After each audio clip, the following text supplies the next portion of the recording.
Welcome to Kiwi Food Store's a new edition of podcast where we bring our producers and suppliers to come and share their stories, what caused them to start their business in the first place. And today we have a very special guest, Michael, welcome to the program. Thank you, mate. Happy to be here. Yeah. What caused you to start Famous Order? Yeah, good question. As I mentioned to you prior, I had a successful wine brand with my mother, prior, who was also my business partner in this product, and that got acquired after 6 years of doing that together. And we were kind of looking for the next thing to sink our teeth in, the next sort of category that was sort of booming, that we could lend our sort of branding prowess and our ability to sort of generate a buzz in that kind of industry. And we thought the sugar-free was on everybody's lips. And we came from really strong sort of brand execution, especially in the bev space. So we did a deep dive into it. We sort of investigated. We traveled around the world looking for ingredients, sourcing, trying bev brands. We noticed one thing in particular, that a lot of people weren't executing on a flavour, weren't executing flavour well and brand well. Some people are doing good flavour, some have really great brands, but pretty average product. And we thought, if we can get this right and make a sugar-free soda that tastes like any normal soda out there, where you feel like you're having a guilty sort of indulgence, if you like, without any of the nasties, and having 100% natural ingredients, that's where we want to be. One of the hardest things we've ever done. It took us 18 months to probably get it right, our first core 5 SKUs of sodas. But yeah, it was about an 18-month journey, and we thought sugar-free at that stage. I think there was 24 countries that had a refined sugar tax, with 2 pending, and we thought this is going to be the next normal. And where a lot of people chase fads, chase trends in our industry, as you would know better than anyone. Everybody moves, from this to that. We thought sugar-free soda, if we could execute it on a high level, being 100% natural, low calorie, and our thing is everything has to be bloody delicious. If we can do that, we can create something special, and it's becoming the new norm, not another trend. That was the birth of Famous. Yes. Did you have to get a food engineer or a scientist involved to develop flavors? Yeah, mate. We got 3 different biochemists. One that was ex-Coke, actually, funnily enough, because we wanted to see all the different mindsets. Then got a boutique person that was really great at doing sort of protein bars and stuff like that. They're all vegan based. So we got 3 different biochemists and food techs. Yeah. And then we went to work. Yeah. And it was a very arduous process and expensive, because we're brand builders for branding agencies and so forth in the past. My mum has, luckily for me, worked all around the world, and for us, it's all about, we don't sell what's in the bottle, where a lot of people sell what's in the bottle. For us, it's just got to be the best, whatever's in our bottle, but it's got to come down to brand, and we've got to be able to shake up that kind of that industry, I guess. So you used a lot of your experience from your the previous business. Absolutely. Yeah. And then were you being advised on bringing on these food scientists or ex-Coke people to advise you on it, or that was just something that you and your mum decided you already knew from the experience? Yeah, it was an experience, definitely from the experience, but actually finding the individuals, we sort of lent on sort of a government resources. We leaned out to Austrade. We leaned on Investment New South Wales, who's obviously a really big ally of ours now with overseas markets and so forth. So we lent on, a lot of people within the government, and then in turn they introduced us to other individuals, which in turn introduced us to other, and then we went on a journey of finding the right people and engaging the right people to do it. And we had a few failures and some costly mistakes, as we all do. But what we have today is a product that, I'm proud to say you can blind taste with any soda around the world with 10 teaspoons of sugar in it, and you wouldn't probably tell the difference between, which is bad for you and which is good for you. So, Is there a difference between sugar-free, 0 sugar, and no sugar? Or is it just same? Yeah, so I think the 100% natural is the big key call out. So we use source all naturally. So all our sugar replacements or sweeteners, if you like, to keep it simple terms, are all naturally processed, naturally made, non-GMO. Yeah. So if you look at Coke, for example, which is, I think they claim 0 sugar, all carcinogenic sweeteners, all chemically modified, all now proven and exposed traditional media and the news and everything as being super carcinogenic, really bad for you, which in turn is steering more people to brands like ours that focus on just making a bloody delicious soda, but it happens to have no nasties. So what do you use? So stevia, when we started in this industry, had a really bad sort of, I guess, people thought stevia having bad aftertaste, being really bad for you, nasty, because they were exposed to the sugar-free satchels on the table that were really poorly made, not high quality. So we use stevia in this product and erythritol. So erythritol is naturally fermented from soybeans, or processed and so forth. But the stevia and the erythritol we use are two of the best that you can find. So from that, and the levels in which we use in our product create no aftertaste. So the stigma around natural sweeteners was aftertaste, stevia, aftertaste. I can relate with that. Yeah, and that's why I didn't drink. If I was going to drink, I'd drink the more conventional stuff, not the sugar-free, because the aftertaste was. Yeah, and 6 years ago, or 6.5 years ago, when we broke into the market, I would say 90% of the stuff on the shelf using stevia was using a pretty cheap, low grade, had bad aftertaste. And that, they weren't advocates of doing something really delicious. They were advocates of capitalizing on the sugar-free market. We're advocates of doing something that has to be absolutely delicious. Otherwise, we don't do it. Can you explain how stevia is actually produced? Well, it's naturally it's a plant, right? So that's, the chemical side of it is probably not, or the breakdown side of it's probably not my expertise, but it's a natural plant. Ours is all naturally processed, and there's two parts. There's the stem and the leaf. From the stem is a more pure form, right? So we use a naturally fermented, naturally broken down process from the stem, which has a pure form, and in turn gives us a better result with the drink and overall flavour. Yeah. Is it produced in Australia?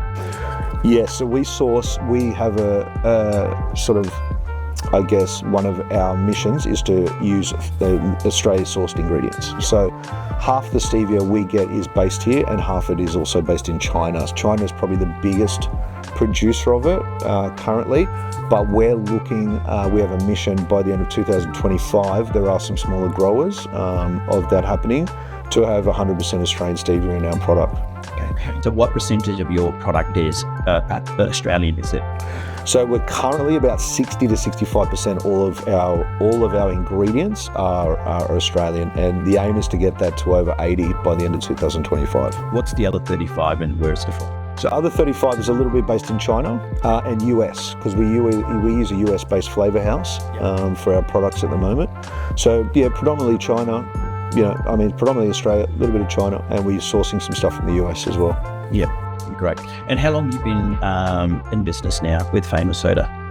Yeah, mate, coming on close to 7 years. Yeah, so seen a lot of changes in the market, and we've changed as well, because we were just a soda brand. Focused on that, and what we sort of, after 3.5 years, we, I guess, climbed the ranks and became one of the pivotal brands, if not the market leading brand in the country in the sugar-free soda space. And our mission sort of changed, I guess. Our mission went from giving people the best tasting sugar-free soda in the world to let's go after the biggest 3 offending sugar categories in the world, being confectionery, ice cream, soda, and let's see if we can challenge ourselves to come up with a format that is as delicious as any premium brand in that space full of sugar, and let's see if we can be the first better for you brand in the world to do that, and we have today with the soda pops being nationally ranged in not only here but in around the world. So do you have a team that constantly working on improving the flavors and the taste and reducing perhaps if there's any nasty at all? Yeah, absolutely. So we've got a biochemist who's fully committed to us 24/7. So she's always sourcing, pioneering, looking for different ingredients, changing the wheel. But mate, that comes out of my mum. My mum's she's like a dog with a bone. Yeah. She's always wants to be at the front of the game, finding the best ingredients, sourcing the best flavors, being ahead of the wheel, which makes my job a little bit easier, right? Because I'm out there selling it commercially, running it and everything. So having somebody behind you like that is a good thing. I still remember that you and your mum were doing the tasting at a Crow's Nest Festival. Yep. the first year when we participated. And tell me more about your mum as a partner. How's a mum and a son partnership really works in a business? Yeah. Everybody, this is the common question. Everybody thinks we probably go to war and we've got big knives and we stab each other in the back office, but we're incredibly lucky because I'm the commercial strategy, I guess, business side of it, but she's got a really amazing business acumen as well. But she's the branding marketing guru, right? With, a phenomenal CV and credentials. So we run in two lanes, and we only occasionally meet in the middle for the big decisions. And she's also one of my best friends, if not my best friend. So we have a tremendous amount of respect for each other professionally, but obviously personally we're incredibly close. So because as I said to you before, we had a wine brand for 6 years prior to this, so we've had to learn over nearly 15 years how to work alongside each other, but how to make each other better on a day-to-day basis, but not kill each other. That's a pretty cool thing. Tell us more about your mum's business acumen that you just mentioned. And obviously you could be partners for a very long time, not only in this business, but the business before, the wine business. Yeah, so my mum worked for a select number of branding agencies, obviously came from a fashion background, and then obviously worked with her dearest friend who had an office in New York, a branding agency in New York. So, they designed and licensed brands for the likes of Kellogg's to, worked with the Trumps, to the Jacksons, to the Doha Games, to Ferrari, to VW, to, all the different types of Olympics, and, were pivotal in rolling out Disney stores in the US. And so, it's worked with some incredible people and done some really big things. So, she's one of those amazing forward thinkers that can sort of see something that should be, I don't even know how to explain it, but she's an incredible forward thinker that understands something that will eventuate into probably a new norm and how to capitalize on it and twist it and make it sort of cool and consumable. Does that make sense? It's a very special gift, but as I said, makes my life a little bit easier. Most businesses go out the window in the first 80% of the businesses or something like that in the first 5 years, and you guys into your 7th year, and you couldn't do it if she wasn't actually futuristic. No, actually not. And I'm running this business, Kiwi, I've seen a lot of brands, a lot of ice cream brands and a lot of drinks and snacks. They come in 1 year and next year they're not even around, sadly. And I think that's a testament to you and your mum's commitment and relentless showing how to make your product and service better. Yeah, thank you. I appreciate it, mate. And when you sort of, it's you and your mum against the world, kind of backs against the wall, it's easy to get out of bed in the morning. And then you've got people that depend on you, your loved ones, my beautiful partner, my phone, my family. But it makes it, when you're looking across the boardroom or across the table and it's kind of you against the world, it's kind of a cool thing, right? So, Is it against, or are you cooperating with the world to move forward? Yeah, cooperating in a sense, but I would say the last 24 months, the world's been pretty tricky, and because obviously we export to, over 7 countries, and we have big production in South Korea being our second biggest market. So sometimes you feel like the world's against you, and sometimes you feel like it's on your side. But the challenge is it's more enjoyable than not, for sure. Yeah. So you just mentioned that you're in 7 countries. What are they? And how big is the famous soda now after 7 years? Yeah, so South Korea is our second biggest market.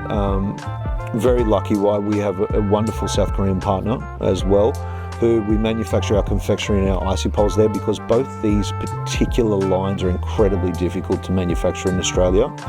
Obviously confectionery is consolidated by the big guys, obviously I'm not going to go to their names. And then icy poles, there's 1 or 2 guys that probably do that product, but dominated by the likes of Zupa Duper and stuff like that. So line time, all the rest of it, it's impossible. Having that Korean partner is very important. So from that, obviously Japan, we do a fair bit of our confectionery, funnily enough, in Japan. Not our beverages, because they're a huge beverage manufacturing country with lots of big beverage brands, which you would know, like Boss Coffee and blah, blah, blah, blah. Obviously, Southeast Asia, Malaysia, Singapore. We were in the US, pulled out, but we're just going back into the US now. We've just broken into the UAE. And smaller countries surrounding, like New Caledonia, Fiji. We do a little bit in Fiji too, we've got a really great group over there. We run a bunch of IGAs. So and obviously Australia is our biggest, followed by Korea. New Zealand? New Zealand, funnily enough, yes, we do a little bit. But I don't note New Zealand when I talk about the countries because we're not doing enough, and it bugs me.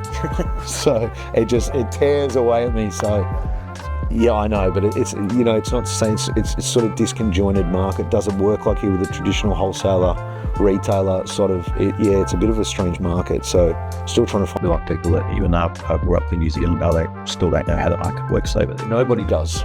Everybody that I talk to, and distributor of such, and then a consolidator, and then a consultant, nobody can actually really understand how it works, and it's hard. Singapore, Hong Kong as well. So I didn't mention Hong Kong, Malaysia, obviously Korea, Japan, New Caledonia, Fiji.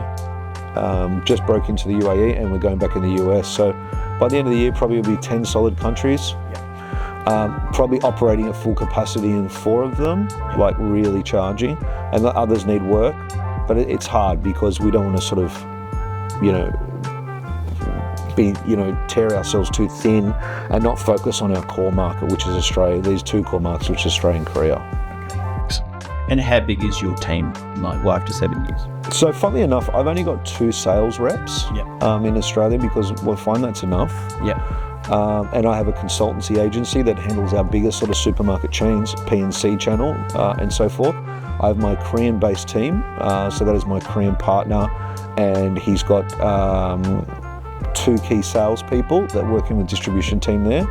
I've got 2 girls in the office, a CFO, me and my mum. It is super lean. Super lean team. Yeah, and you use distributors. Obviously, they've got their 8 reps. Correct. A lot of our energy, instead of having a huge sales team ambiguously working around the country who got to report to, and are they really doing the job, and you're getting getting the most out of them. We put a lot of effort in our distributors, and I think, and their teams, and I have a personal relationship with 90% of the sales team of the people I probably use, not from just the top, from the actual sales team on the ground, because I think one thing that's not talked about a lot in our industry is it's kind of a shitty business model, really, because you have to have distributors in this country to operate because we're huge. But then you're at the mercy of them really wanting to push your product in trade. So how do you build that bridge? How do you not incentivize, but build that personal relationship, because it's really personal to you, and they're 80% of the reason why you could or could not be successful, versus having big footprint, great MSO partners and independent retail. So that's kind of a really tricky thing. Is that one of your key challenges with this business? Very much so. So, making sure that they're working at a premium, making sure that you're always first and foremost on those sales sheets and on that conversation at store level, making sure that you're giving support with the category managers from an independent level, so you're driving the best promotions. It's a lot, right? It's a lot to manage, but we're we need to work with them because we have a huge footprint, and without them we couldn't do it. Australia's a huge country geographically, and cities are so far away. It's not like Tokyo. They've got 37 million people in the size of Sydney City. And mate, drinks can be, if you're not smart about it, can be a race to the bottom, can be margin poor in a volume game, right? So if you're not executing really well, efficiently, being commercially smart, with only 25 million people, which is circa 80,000 fridges, 90,000 fridges, and, dominated by a couple of big players. No, only 20 or 30,000 of those fridges are left for us because they're dominated by the 2 big players, right? I'll take my hat off to you. Thank you. Appreciate it for a soft drink brand, and to be in what you're doing is just incredible. Oh, thanks, mate. I really appreciate it. That means a lot to me. And, one thing that you didn't know is that you are one of what we call our strategic 6. So we have 6 key independents that whenever we launch a brand or we have a new NPD, we don't focus on anywhere else in the market until we get it into your stores, you being one of the 6. So we focus on some key independents in Melbourne, here, and Queensland. And our core focus every time we have NPD, we run a promotional strategy or we want to run a different opportunity, you're one of the 6 retailers we go to. So that's, you guys have been, and you've supported me almost since day one. So, thank you to you. Mate, thank you to you as well, because we're very grateful for all the, if people like your mum and yourself and other the great minds out there thinking about what the next best product will be, we want to have all those products to serve our customers and live our mission and our purpose in our business. Appreciate it. Yeah. So what's next? So that's your total range, Michael. Yeah, so it's a little bit of bits and pieces. Obviously, we have 7 SKUs in the 330ml bottles. We came out with this 70-gram confectionery size, but we will be consolidating that and increasing the range to probably 50-gram bags, because better for our Asian distributors and partners. That pack size is obviously in line with sort of the more competitive brands that are in the market. The icy poles, obviously, we're going to put those in a 24-pack kids range and half size, because we've been asked to do those for children. And our exciting new product that we're launching is a kids protein shake with benefits. Because one of the reasons we started this soda brand is I came from a household we weren't allowed to drink soda. So one of our missions was to be the first soda in the world that kids could drink, which we did based on our ingredients, flavour. You know, if you give a kid a famous soda or Coca-Cola, they're not going to really tell the difference, right? They're still getting that bubble, that fizz, that fun. So we thought, well, there's a real great opportunity to sort of capitalise on doing a kid-specific drink. And a lot of the feedback we had from a lot of our customers in our focus groups was, there's no complete drink. Famous does such great tasting product. Can't you just make a kids drink that gives them their daily dose of protein, their essentials, their vitamins, minerals in the morning, and package it all up? And this has been circulated for 2 years. And then we thought, we got some data from the US. We looked into some bigger chains and what it was kind of doing. And then we had the opportunity to release it with a couple of bigger sort of chains, and it's that's something we're incredibly excited about, because. And you mentioned that the success is just huge, massive. Like the volume they do from the data we got from a big conglomerate in the US is just massive. Like, because there's nothing on the market. Like, a lot of brands have brought out like a veggie, non-dairy based, but we have Australian dairy is one of the best in the world. You should be ambassadoring it. So nobody's come out with a full Australian dairy, great Australian whey protein, 8 essential vitamin minerals sourced locally, and given it to kids. There's been like knockoff versions of it that really aren't good for you, that are capitalising on that space. So that would be different, say for example, from thinking it would be competing with the Up and Go and Rocky Buy and other brands in the marketplace that's dairy based and high protein and kids can drink. Yeah, so probably 6 or 7 times less the amount of sugar. The actual essential vitamins and minerals sourced, where they're from, and quality. I don't want to talk about other competitors, but exceptionally better. And if you close your eyes and taste our stuff, like our drinks, the ethos has to carry through all brands.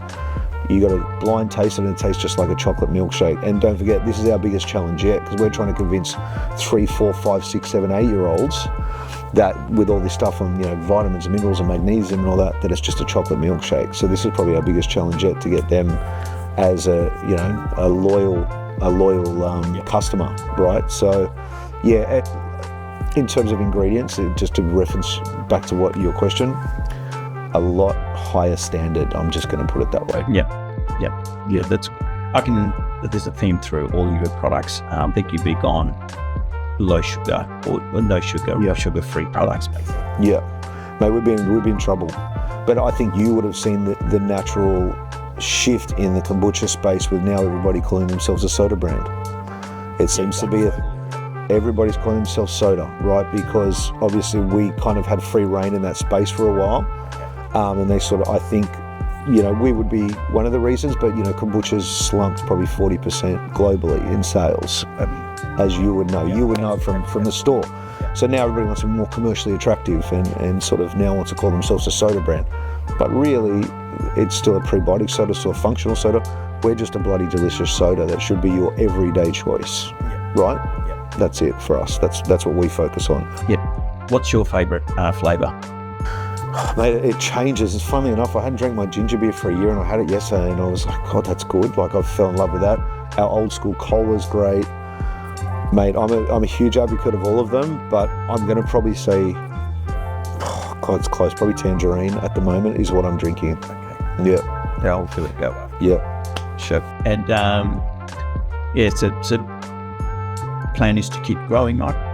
Yeah, mate, the plan is to keep growing. The plan is to roll out probably a couple more lines, and I really want to crack the UAE because UAE has huge obesity issues, heart disease, heart problem, because of the consumption of sugar. So I'm really going after markets that have high sugar consumption, and I want to stay on the journey as long as possible.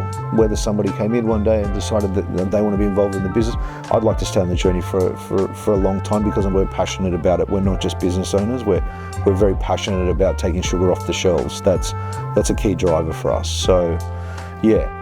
Of course.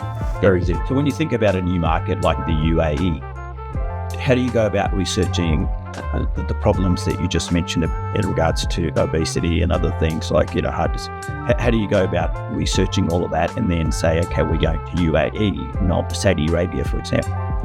Yeah, well, first you have to look at the bylaws for entry. So the cost of entry and the difficulties of entry. So we do sort of a consumer-centric kind of flip on it. So we understand the consumer first, then we go to the retailer and say, does that retailer suit us? And then we do a deep dive into the brands on their shelf. We know Famous is the reason we did Famous because we wanted to be a global brand. Famous, everybody understands that word globally, regardless of where you come from. You don't have to speak English or anything. And it's really ritzy and it's kind of fun. It looks great in lights and LED fridges. So we know the UAE is about ritz, it's about glamour, it's about all those kind of things as well. But we knew there was a huge sugar issue. But if you ever look at some of their key retailers and they're, ANOC, for example, Enoch, their petrol stations, super premium beverage offerings, great merchandising. They do things really well, and Famous is high in artesian sort of soda. So we sit in that set very well. Plus there's a huge problem. Plus they all want to kind of be a little bit famous. So we kind of sit. So it's more of understanding the consumer, working back to see if we can fit in the retailers, and then going all system. Yeah, and do you visit those countries to check out? That's how you know their petrol stations. Yeah, definitely. Definitely always do one visit, or we do some sort of trade show to get a little bit more of an understanding.